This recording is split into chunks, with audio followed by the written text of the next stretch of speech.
Hello and welcome to this really short tutorial on how to prepare for the higher tier roleplay exam. For those of you who've already watched the foundation tier, what we're going to cover today is very similar, albeit there's a couple of added intricacies for the higher tier exam that do make it a little bit more difficult. As you can see, the layout is exactly the same as what you would get in the foundation tier exam. You've got your card on the left hand side that you would be given and your notice paper on the right hand side. You've got your 5 points, which are all worth exactly the same amount of marks, 2 points each for communication. Then you get your extra 5 marks for your quality of language at the bottom on top, so it's out of 15 as well. We've got our instructions, so what we'll do first is we'll start with our step 1 again, which is read through the task itself. So your teacher will play the part of an assistant in an employment agency and will speak first. You should address the assistant as usted. So we've been given the form that we need to use when we ask our question. And remember, rather than using te gusta, which is the second person singular, we need to use the third person singular for usted. So we're going to be using le gusta for our question. Again, we're told when we see the exclamation mark, that's something that we've not prepared, i.e. it's our surprise question. And then the question mark again is where we have to ask that question to the examiner. So the second step, what we're going to do is we're going to look at the context. The context again, very important. And it's even more so important at higher tier because it does prompt you what you need to do. Estás hablando con un empleado en una agencia de trabajo sobre un posible trabajo. So you're talking to an employee in a employment agency about a possible job.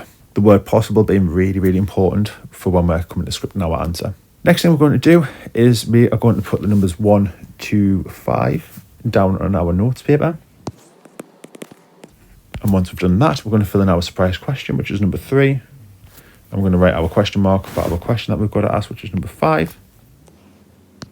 And that's on dinero. Reminder that the surprise question and the question mark can come in any order, so don't expect them to be on point 3 and point 5 all the time. They will not be. Next stage, what we have to do is we have to translate the points into English.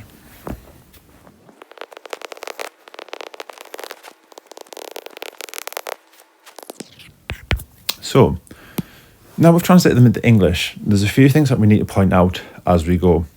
First thing is the number of details.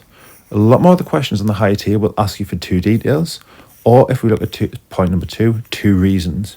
So the length of answer that we're going to give at higher tier is going to be slightly longer, but again, you don't want to be writing down loads and loads. Keep your answers to 1 sentence, and we'll talk about how what 2 details looks like and what 2 reasons looks like. That's the first thing. The second thing that you'll notice is if you look at point 4, your work experience in the past.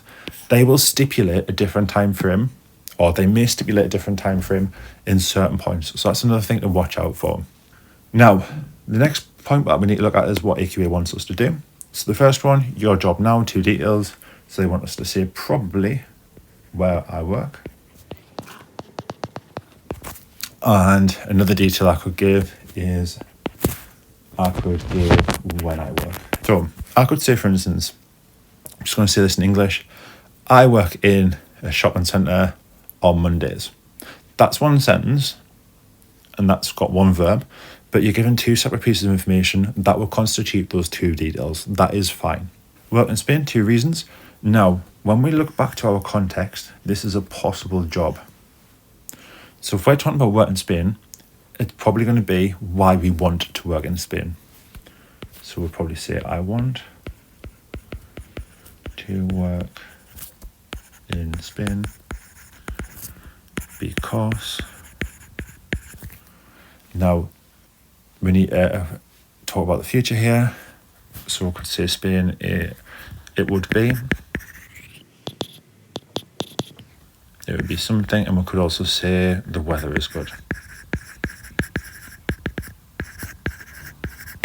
That's 2 reasons there why we would want to work in Spain.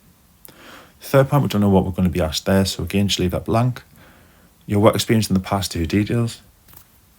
So we need to say I worked. We're going to say where, and what's probably going to be easy for the second detail is how it was.